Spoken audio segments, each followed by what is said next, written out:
Next up, we're going to talk about Lolo Jones. Poor baby Lolo Jones. So, uh, for anyone who is unaware of Lolo Jones' public persona, Lolo Jones is she's a retired professional soccer player. I don't know off the top of my head what position that she played as a soccer player, but she was big on the U.S. national team and the World Cups scene and all of that kind of stuff. But even bigger than her as a soccer player is her stance on marriage and family and relationships. And she has been very famous and public in her decision to abstain from sex before marriage. So she is someone who is a virgin. She made the decision very early on in life, and she has stuck to her guns that she will not have sex prior to marriage. She intends to only have sex with the man that she is going to be married to. And furthermore, she cares very much about family and motherhood. And so she wants to do it the traditional way. She wants to get married to a guy, and that be the only guy that she was with, and have kids with this guy, and raise a family with the white picket fence and the dog and all that kind of stuff. That's the dream that she has for herself. And so she's maintained that about herself for a long time. And now she's getting to the point where she's approaching the age of 40, and she has still not found her dream husband.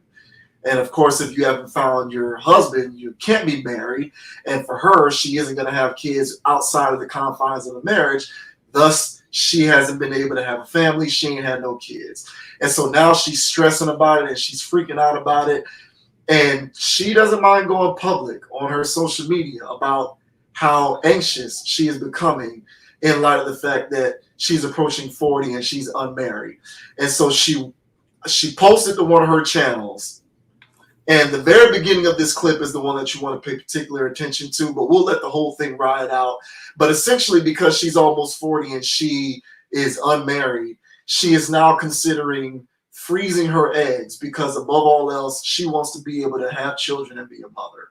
So we are going to talk about what all of this means after we play this clip. All right.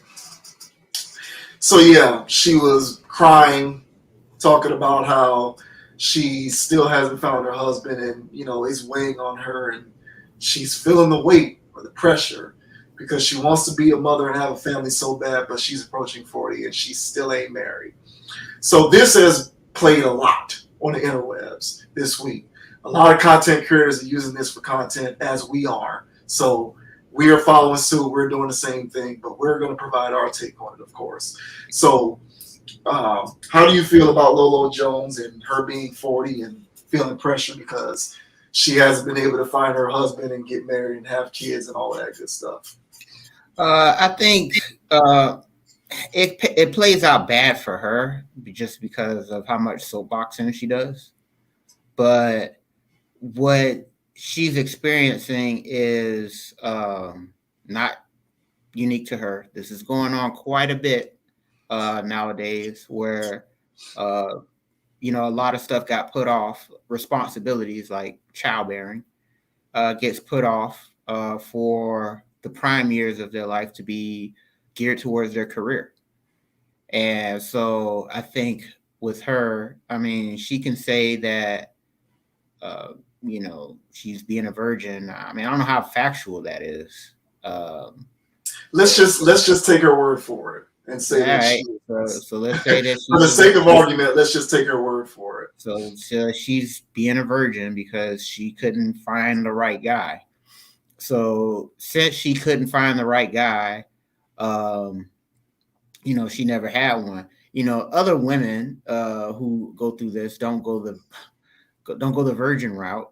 They just go, hey, my career is more important than anything. So they probably, either had abortions or whatever. But there's still a group of women that are in their 30s, either early, mid, or late, that are feeling the weight of, hey man, I want something to call my own. I want a legacy of my own. I want kids, running up to me. I want grandkids eventually, whatever.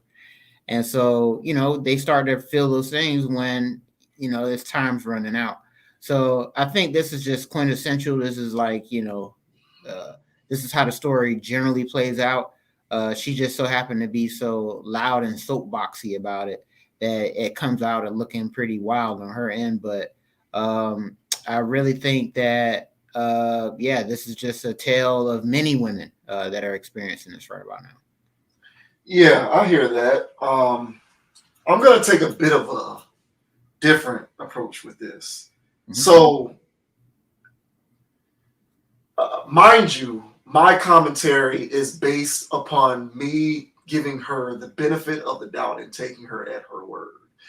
When she speaks on how important marriage and family and motherhood is to her, and the fact that she is a virgin and has not had sex, and now she's approaching 40. So my commentary is rooted in me taking her at her word that all those things are true. Mhm. So, with that said, I took the liberty of doing some investigating. Um, I looked into her public dating history, and it isn't extensive. So I'm not trying to make it seem like she has this long list. Like she ain't Kim Kardashian or some of these other celebrities out here Amber who Rose. have, yeah, right. So she's not like that. She's not one of these celebrities out here who have this extensive, relationship history. But nevertheless, I looked up her relationship history. Now, I won't speak for you. I'll speak for myself. Uh, if a woman expresses that she is a traditionalist and doesn't want to have premarital sex and wants to be with a man who is going to be her husband, and that's the guy who's going to be the father of her kids, and all this kind of stuff. If a woman speaks that way, I am going to assume that she is going to prioritize meeting the type of man who shares those same value sets more likely than not. Because the idea is if you care about that stuff, you're going to want to find a guy who thinks the same thing as you. I don't think that that's an unreasonable assertion to make. So with that in mind, I kind of did some little research on her relationship history. So I couldn't find a whole lot because again, it's not like she's always in the news being related to this guy and the next guy. However, what I did find was there were three sort of dating / relationship associations that were public on her behalf. One was Blake Griffin, NBA player. She talked about how she went on a date with Blake Griffin, and she talked about how it was the worst date of her life, and he was a horrible kisser. That's public record. I'm not making that up. So but Blake Griffin, who at one point was an NBA superstar, right? So that was one that was public. Another one that was public was Ndamukong Suh, who is he was a number 2 overall pick out of Nebraska. At the height of his career, he was an NFL superstar at the defensive lineman position. He recently won a Super Bowl with the Bucks, but he's a star in the NFL. If he's not a star at this point, when he was in his physical prime, no one would disagree that he was a star in the NFL at his position. And then the third guy that she is linked to is NBA, star Jimmy Butler. So what I'm getting at here by doing this research, and she was associated with Jimmy Butler for 3 years, for a 3-year period, right? So she's about to turn 40. In the midst of her dating life, she has been associated with these 3 individuals, Blake Griffin, and Ndamukong Suh, Jimmy Butler. Now, that's what went public. We don't know what didn't go public. My point is there is a consistency of behavior here, in my opinion, which suggests that despite the fact that she claims to be going for a certain type of thing, value-wise, in terms of wanting to find a husband and do the family thing, the white picket fence with the 2.5 kids, the 0.5 being the dog, she nevertheless found herself on the dating scene with professional athletes. And I don't think I am being the bearer of bad news when I say that if there is any type of guy who you can pretty much guarantee you're going to struggle with finding to be a guy who's all about marriage and family and faithfulness, it's going to be professional football players and professional basketball players. I'm not trying to cast aspersions on NBA players and NFL players. There are some NFL players and NBA players who do value those things, but the vast majority of those guys are already married and taken. And they've been as such probably before they even got into the league. A lot of those guys get married somewhere around their rookie year, or even if they're still in college. But these guys who are out here being professional football players and professional basketball players, NBA superstars and NFL superstars, these are the guys who are least likely to be the best candidates for being the husband whom you lose your virginity to and in turn married and raise a happy family with. I'm just keeping it real. So it kind of appears to me as though Lolo Jones, even as someone who says all the right things in terms of what she wants, it kind of looks as though she is yet another woman who may have wasted a good portion of her prime childbearing years being interested in the guys who are the least likely to give her what it is that she seeks in terms of marriage and a family. And she'd have no one to blame but herself in that regard. And I kind of feel like a lot of these women do this nowadays, where they realize that they've hit the wall and the clock is ticking, but they still want the marriage and the family. And so now that they've realized that the clock is ticking and they're up against, in this case, mother time, now they want to pivot and switch gears and go after the 9-to-5 guy, the good guy, the guy who's not a DJ or a club promoter or a pro athlete, or some rich 6-figure guy who is probably a guy who's going to be more likely to play the field because those are the guys who retain the greatest amount of options. And so Lolo Jones kind of, if this stuff is to be true, I'm kind of extrapolating based upon the evidence that I was able to unearth. And given the evidence that I was unable to unearth, it kind of seems as though Lolo Jones was doing the same thing that a lot of modern women do these days, which is when I am in my peak physically and in terms of when I have the greatest window for childbearing, I am going to chase after the guys who are least likely to provide that for me. And then when I get older and I've hit the wall, now I'm going to switch gears and go after the guys who, from a value standpoint, will be most likely to give that to me. The problem, however, is that those guys aren't going to want to accept the fact that you are going to, those guys are least likely to accept you coming to the table with the baggage that you come with, because now you are willing to accept being with them. It's almost like they're the second option. And a lot of guys don't like being thought of as the second option or the last ditch resort. And so, good luck finding this guy as you approach 40. Now, the good news for Lolo is, again, I'm taking her at her word. If she is indeed a virgin, if she is indeed chaste, she has a better chance of finding that than, say, a female like Melissa Ford, who has a body count in the industry, but is over 40, but still wants to talk about how she wants to be a wife and be married and have kids. So she has a better chance than a woman like that.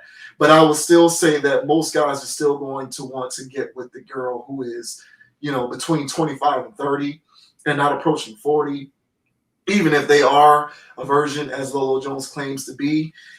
So she has a high mountain to climb, but I kind of feel like she made the same mistake that a lot of modern women make these days, which is you prioritize valuing the wrong kind of guy, juxtaposed to what your beliefs and your desires are.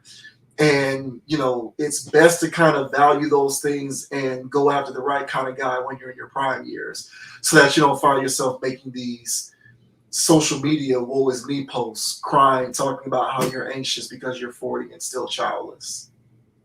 This whole thing when it comes to the virginity thing and all of that stuff, I mean, I'll give her that. But the thing is, I used to go to church with people who believed that, and they were so hard up on believing that they would get married at 21. They will get married at 22 just so they can have sex under the Lord's eyes and everything is okay. If you really felt that way, you wouldn't be pushing 40. That's my on that. The other angle is, yeah, her dating professional athletes. She can have her preference because whatever, they only understand her lifestyle, blah, blah, blah, blah. Yeah, yeah, yeah. I want athletic kids. I want to, she can have her reasons for why she's doing that. But like you said, I agree. What pond are you fishing in? All right. When you're dealing with professional athletes, if she's so hell bent on being a virgin until she gets married, then and everybody on the internet knows about it, then I'm pretty sure she has a strong enough Christian or Catholic following where she has some evangelical followers who are more than willing to turn down vagina in the world and other places. So why do they don't need sex? They're so evangelical about the Lord, and there's a large amount of those people floating around too. So for her to go, I mean, and the internet's been around for the last 20 something years going hard. And so she's been known, I don't know how long in that span. All right, but I'm pretty sure for as long as she's been known, there's been message boards and the internet going on as well. So for her to not, or conferences or any other area where these type of people congregate. So if you really felt that way about this, then this would have gotten resolved a long time ago, at least when Yes. it came to the marriage aspect. Yeah. And the marriage aspect with the virginity thing. To me, I think her being a pro athlete, I really think her being a pro athlete played a very large part in her decision making when it came to either mate selection or her ultimate decision of should I or should not have a child within the next 3 or 4 years because I got the next Olympics to qualify for.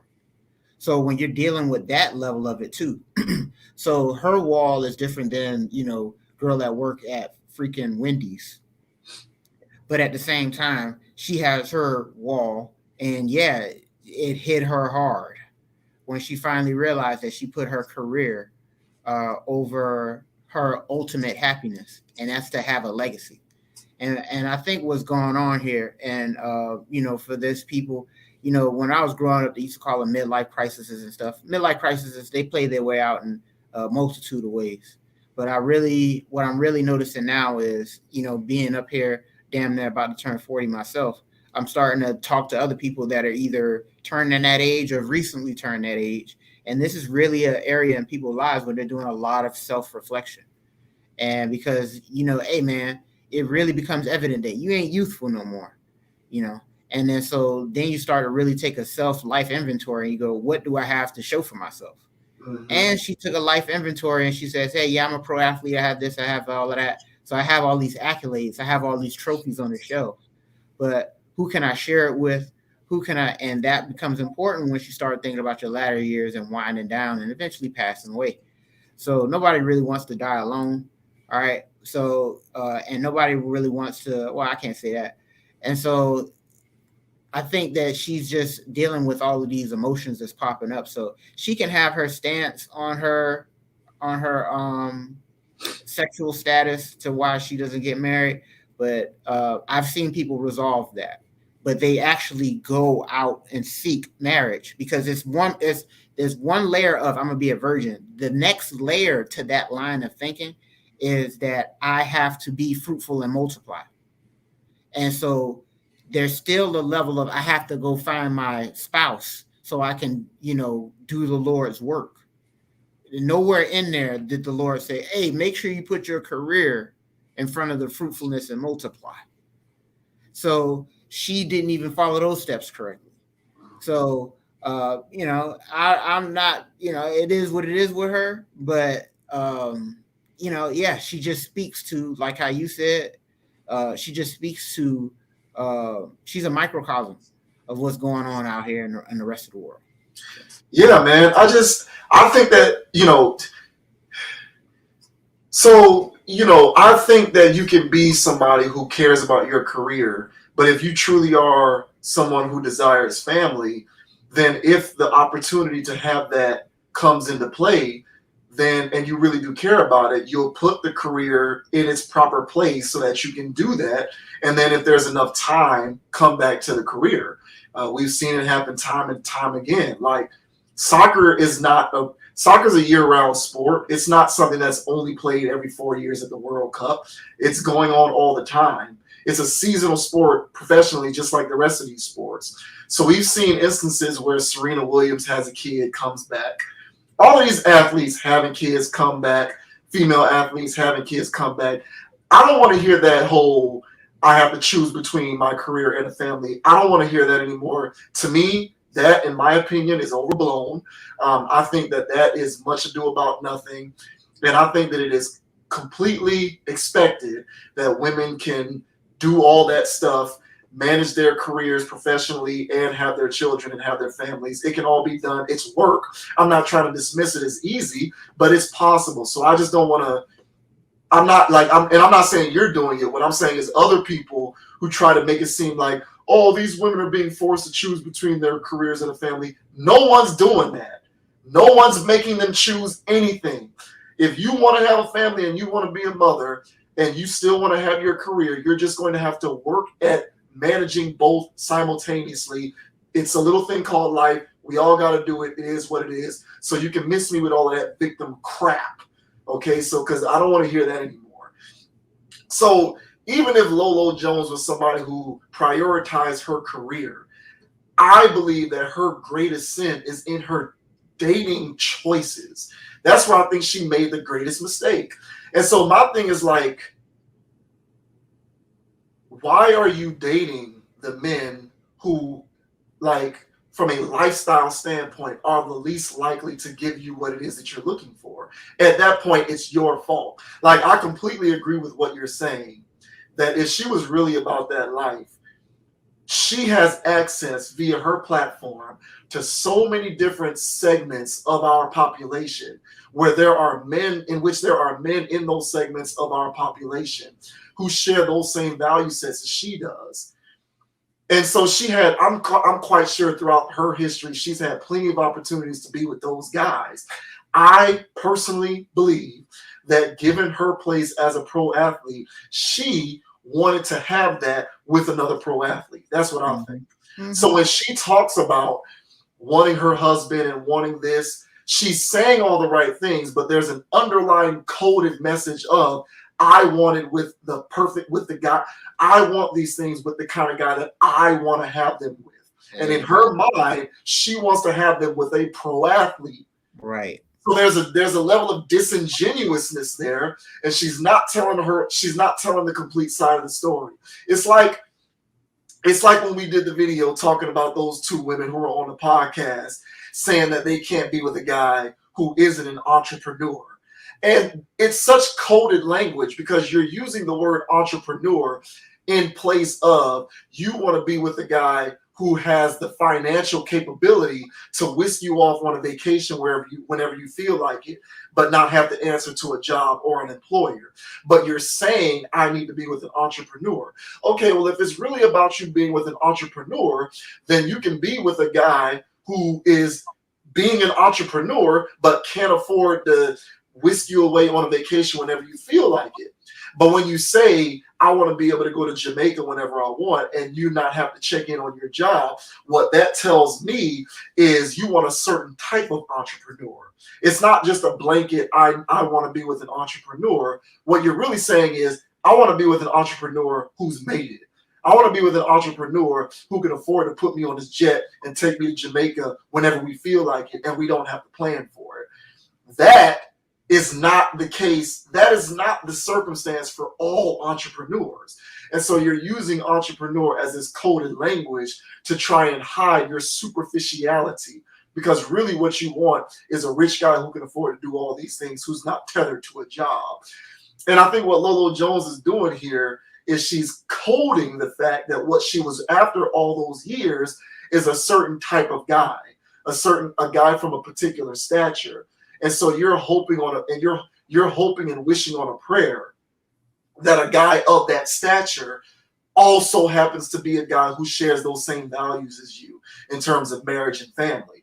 When statistically speaking, those are the guys who are least likely to share those values. Because I'm sorry if this is breaking news, but a guy who has options to be with as many women as he wants whenever he wants is less likely to get with a virgin who wants to be married and have a family before she even has sex with him, before you even have sex with them.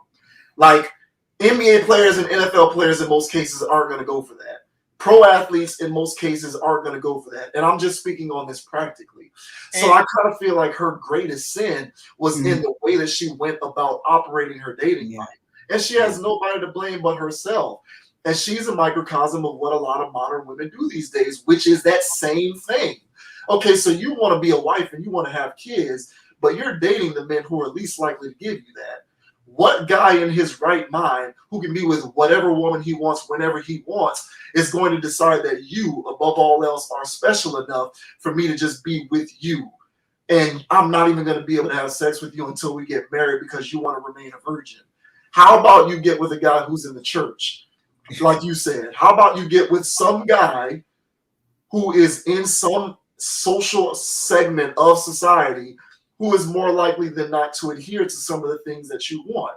You're trying to fit a square peg into a round hole. And, you know, I'm sorry to Miss Jones and other women who are struggling with this, but you are the result and the manifestation of your choices. And it just kind of seems like she, up until this point, has just been making bad choices. Well, this, and just like how you said how she's a microcosm, here's the other side of how she's a microcosm. It's just an aspect of, once there's a certain level of women who hit their career bar, wherever they're trying to get, and, you know, kudos to them, and, you know, more power to them. But once they hit this area, they're looking for their males there. And then they go, all right, here's my dating pool, everybody here. And then it's like, hey, everybody in this area doesn't, for the most part, doesn't want to deal with whatever you got going on. Yeah. And they're not impressed by whatever you have going on.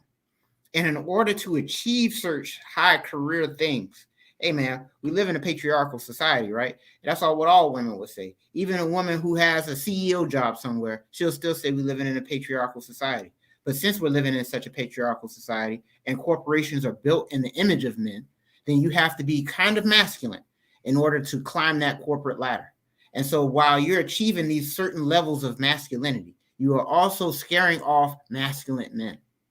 So once you finally hit this plateau of, hey, I done made it in corporate America, and it's just like, hey, man, well, you're as man can be at this point.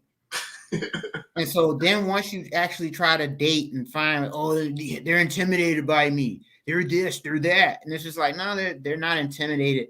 You're omitting too much of that corporate stuff. It's coming out of your pores. You're speaking to me in a condescending tone. You think you're better than me because of whatever, or you think that, you know, there's all kinds of ways that thing can play out. So she put her career at such a high plateau, well, she becomes a professional athlete, and so now she's in this area where now I just want to date everybody in my pool. And just like how you said, it's like, hey, you can't fish there. And so for these women that have these, that actually climb that corporate ladder, all right, the hypergamous thing that they once were trying to do becomes kind of invalid. Mm-hmm. And then now they are the version of men that they said that they wanted. So then they have to marry down. Just like how high, you know, if there's a real freaking hypergamous situation, the guy is marrying some woman that's not on his scale, and so he's marrying down. So the same thing goes when a woman hits this plateau in the career thing. So you're gonna have to find him at an evangelical church. You're just gonna have to find him there, sister. You know what I'm saying? You're not gonna find him where the other people have options just like how you should be exercising yours. Right. But you're not going to be able to find it in this area and in that space. So I think this also speaks to that type of mentality of, well, I made it here and I date at my level. So no, that's only one level of it.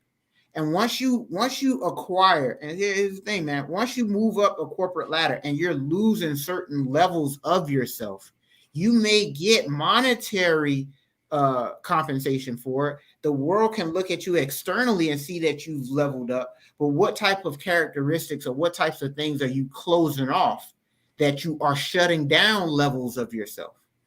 And so you still have to be an open person. You still have to be a good-hearted person. You still have to do all these things. And so it's a balancing act of trying to balance your career and try to balance being a good person. Mm-hmm. And so if those things aren't achieved, then there could be some levels of the woman that rubs the male the wrong way. She's treating him like an employee, or she's treating him like a subordinate or whatever, because he either did this or that, and I don't play that. I don't play that in a business office, and I damn sure not going to play it in my relationship. Well, but relationships are just fucking always back and forth. He's always going to say something that offends you, and you always going to say something that offends him. So why be so corporate about how you're handling the situation? So I really think, man, that when we're dealing with these mentality, and this is honestly, I would say this is like the first generations of women that actually can exercise what women have been complaining about behind closed doors for centuries. So they finally get their opportunity to get careers. They finally have the opportunity to climb ladders. They finally have all this stuff popping.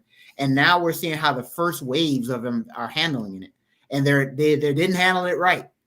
They got so lost in the sauce of being career oriented that they left everything else behind. So yeah, man, this is it's sad. You know, it's sad, but at the same time, man, this is where we're at, man. It's a lot of this going on nowadays.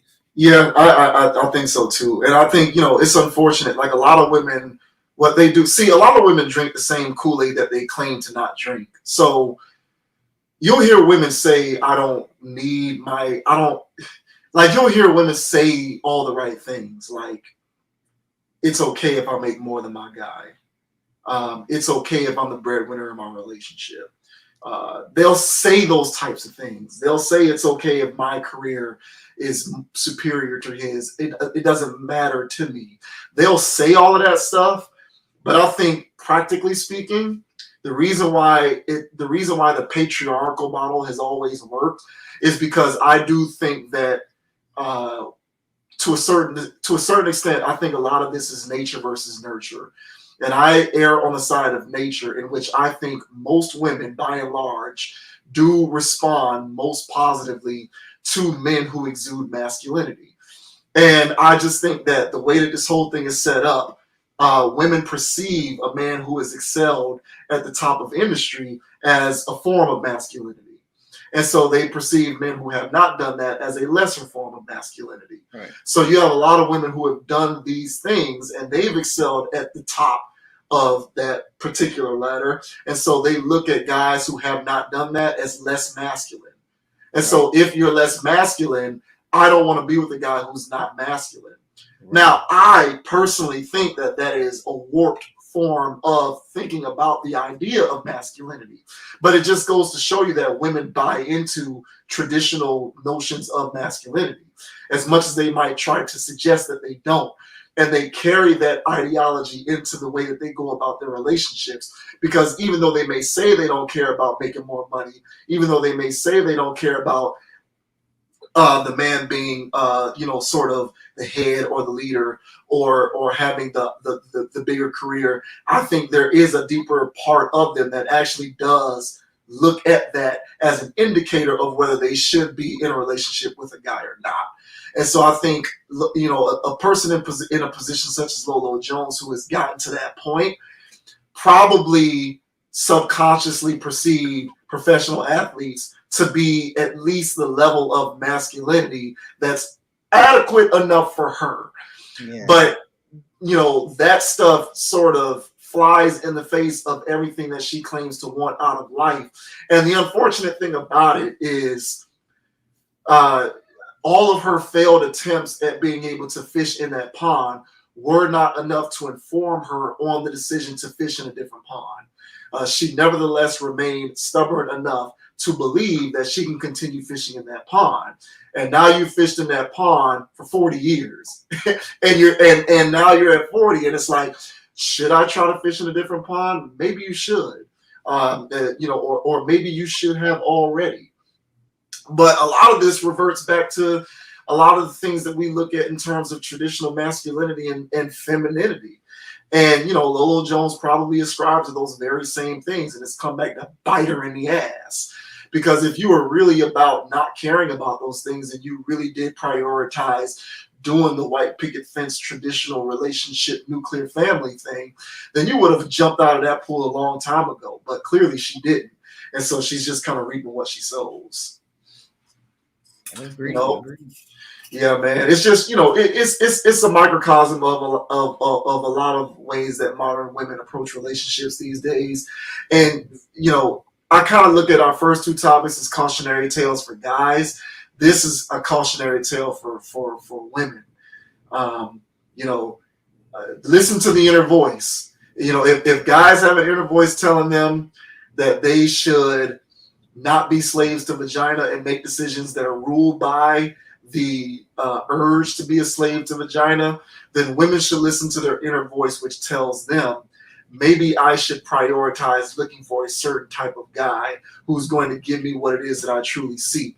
And if it's too hard for you to make that pivot, if you can't stop chasing behind rappers and athletes and entertainers and, rich real estate moguls, if you can't stop chasing behind those guys, then maybe you need to take inventory on how badly you really do want to be a mother and a wife.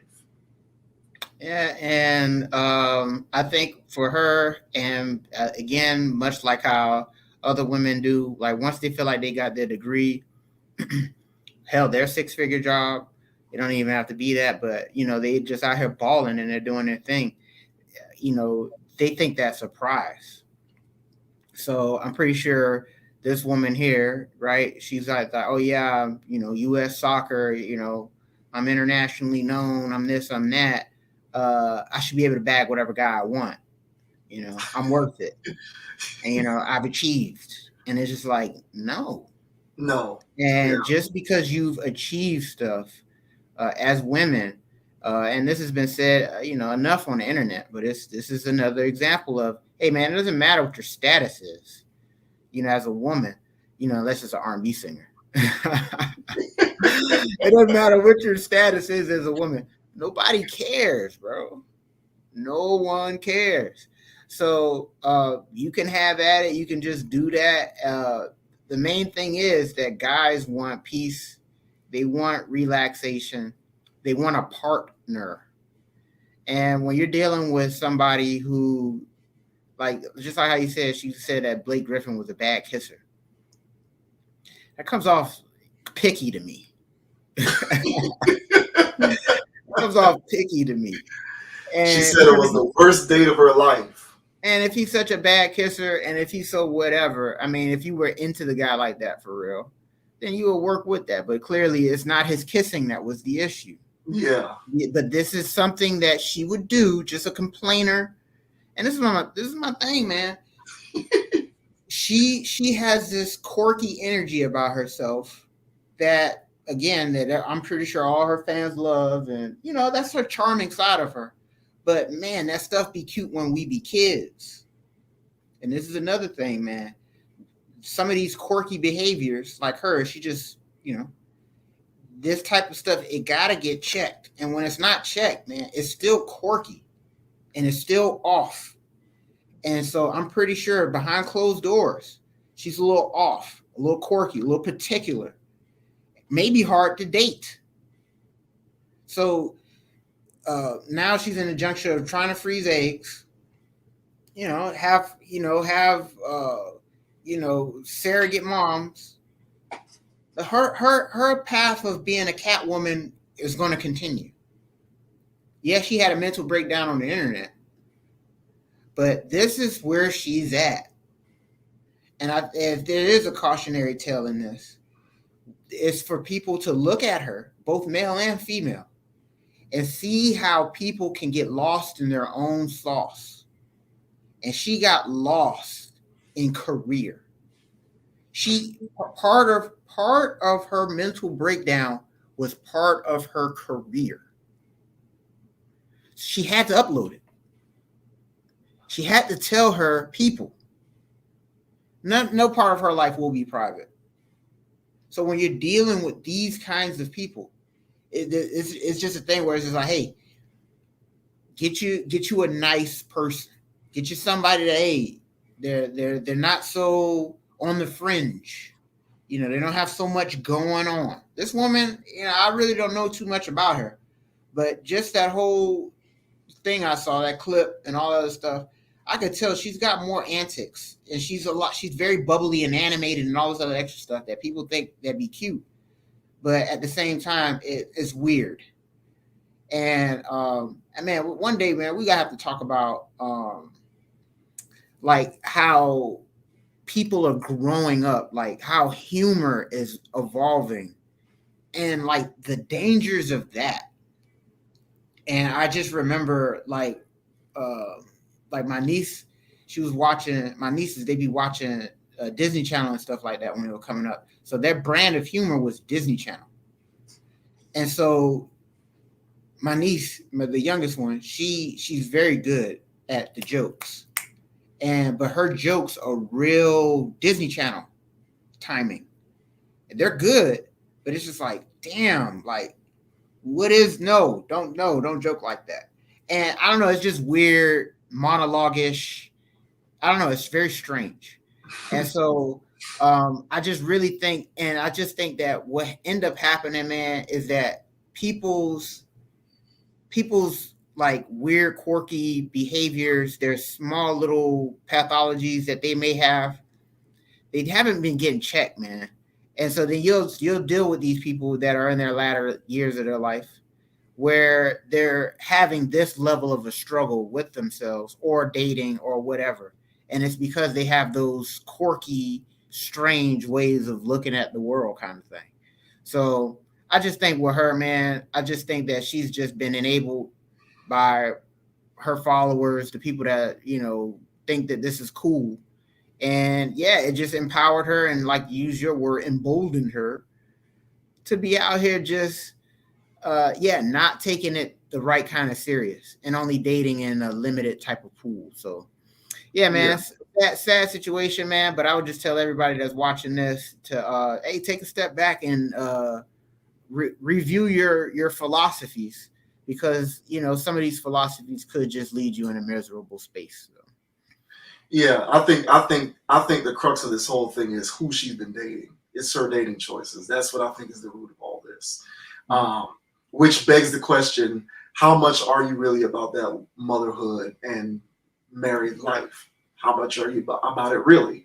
Because if you're as smart as you claim to be, you would have realized that there is a certain type of man from a certain walk of life who is most likely to give that to you. And you kept fighting that and kept trying to, force a square peg into a round hole and do it the way you think it should be done. You kept trying to find your Tim Tebow, and there's only one of those guys running around out here. So, good luck to her. I'll say that. But I feel like in this instance, she has no one to blame but herself. So, and just like a lot of women, they're not exact with what they mean. They code it. And then when they get old and they've hit the wall, then they become more exact. But guys are less likely to take you on because now you're old and you've hit the wall and you have baggage. So that's pretty much how I see that. But good luck to Lolo Jones, I guess. It was good content for us. But we're going to go ahead and close this video out, man. Appreciate everybody for tuning in, checking out the channel. If you're watching this video on the YouTube channel, please hit the like button. It is free. Hit the subscribe button for notifications of all content posted to the channel. If you're watching this on the Facebook page, it is still alive.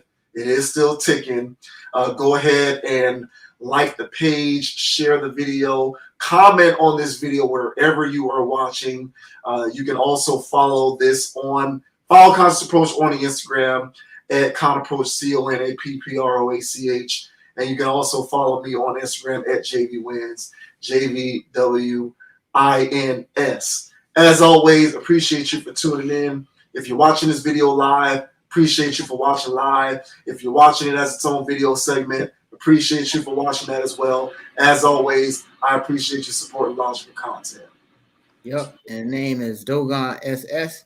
You can find me on Instagram at Dogon_SS and on YouTube at Dogon SS. So go ahead and like and subscribe over there. Also, as JV Wins just said, all right, make sure you guys like and subscribe to the channel. right? You know what I'm saying? We putting in that work. You know what I'm saying? And like I always say, don't be too high, don't be too low. Keep it even kill, man. Keep it player, keep it amicable, man. And yeah, man, just keep it chill. Yeah, keep it chill. Keep it chill. And until next time, excuse me, we're going to go ahead and close out. Signing off. Appreciate everybody for tuning in. We'll see you later. Peace. Peace.